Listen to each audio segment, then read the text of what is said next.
Alright, 2014 Dodge Challenger. I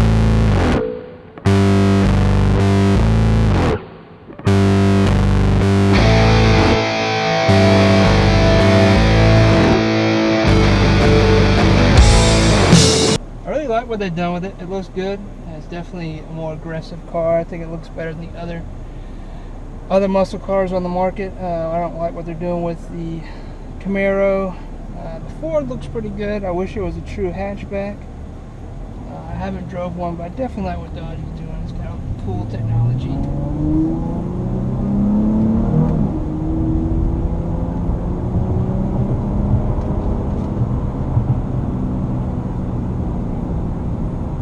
Felt pretty good.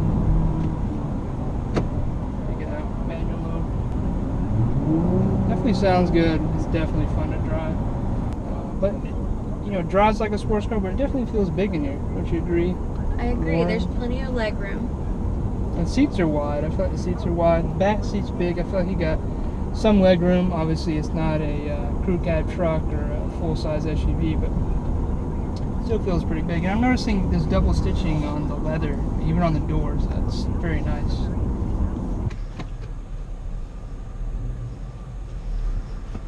Why don't you get the books out and tell us what this car has, Lauren? No?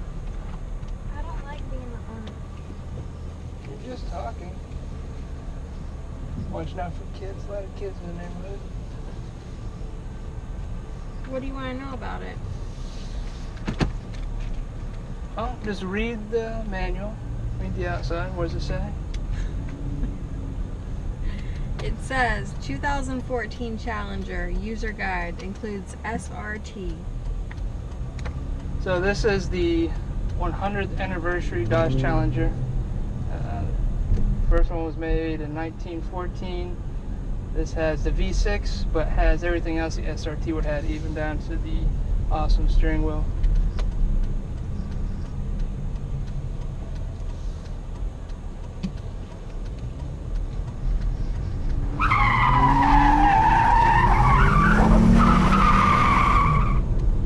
Sounds pretty good for a V6, right, Lauren?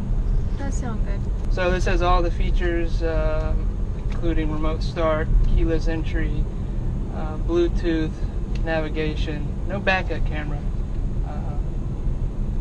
but it's got nice 20-inch rims, the black streak that the RT has.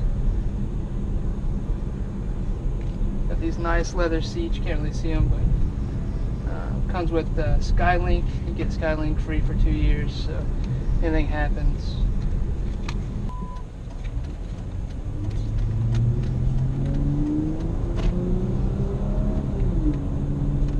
Ride's pretty good. The dash, it's not plastic. It's got this firm foam. I don't think it's a foam, but some kind of padding.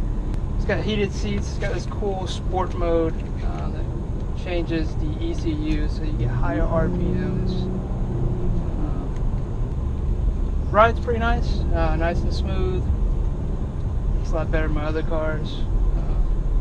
Some people say the car feels big. I think it feels average. There are some blind spots for these back pillars. But overall, good visibility looking out the windows.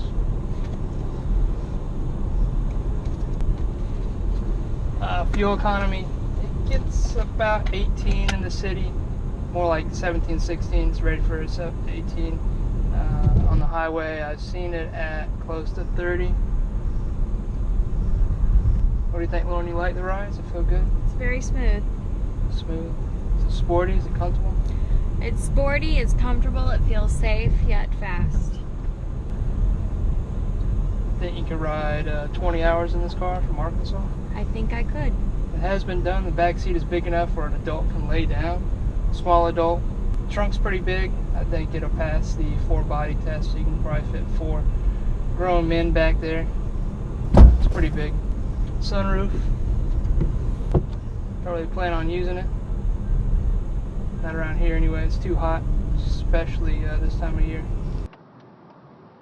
Actually, I don't really care much for that. It's one stick. You press it and you get the stuff, but your blinker's up and down, so to actually get the windshield wiper, you got to turn, which takes some getting used to. Most have one on the left, one on the right. You can't turn on your blinker. I guess you can't turn your blinker and flip the lights on, but it just doesn't seem natural. All right. So it does come with a manual with the paddle shifters. I have not used them. We could run through them one time.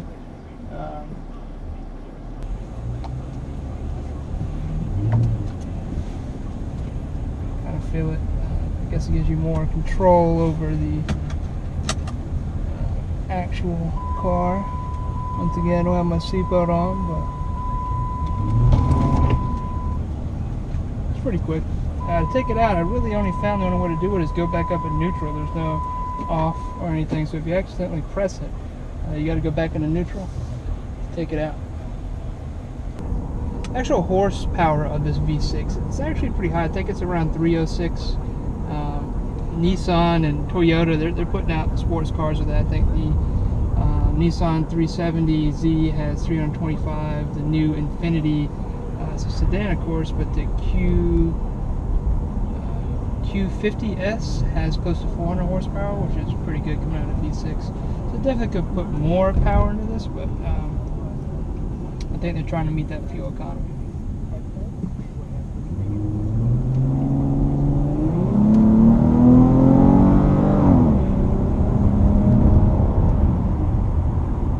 It definitely looks fast, especially with this package, the 100th year anniversary package. It looks mean. It just has that, once again, that V6 under the hood that is disappointing, but still there's power and it sounds good. I think I just got the V8 in my mind for a muscle car. But definitely a V6 in an import is definitely strong, and that's how I feel, maybe not all others. Ron, what do you think? You got a 4-cylinder turbo. I kind of feel like this is about the same as that turbo. And I've got no wheel on the turbo. Yeah. I mean, it's already 245. Maybe this is just heavier, even though yours is a sedan. I don't know. That and this front end is a lot longer.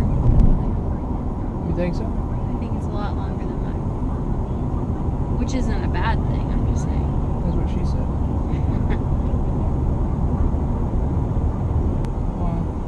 I think this car looks cool at night. It doesn't look cool during the day? It looks very cool during the day, but there's something about the night with the lights and all. Braking and handling is good. I think it turns very well. I did notice he turned too sharp. It just feels like, maybe it's because of the size wheels and tires, but it just feels like it's got more and it doesn't. Would you buy one of these? Or would you drive one of these? I would definitely drive one of these. I'm a Honda Prelude fan. Honda Prelude has nothing on this. They don't even make those anymore. I know. But that's just my sports car of choice.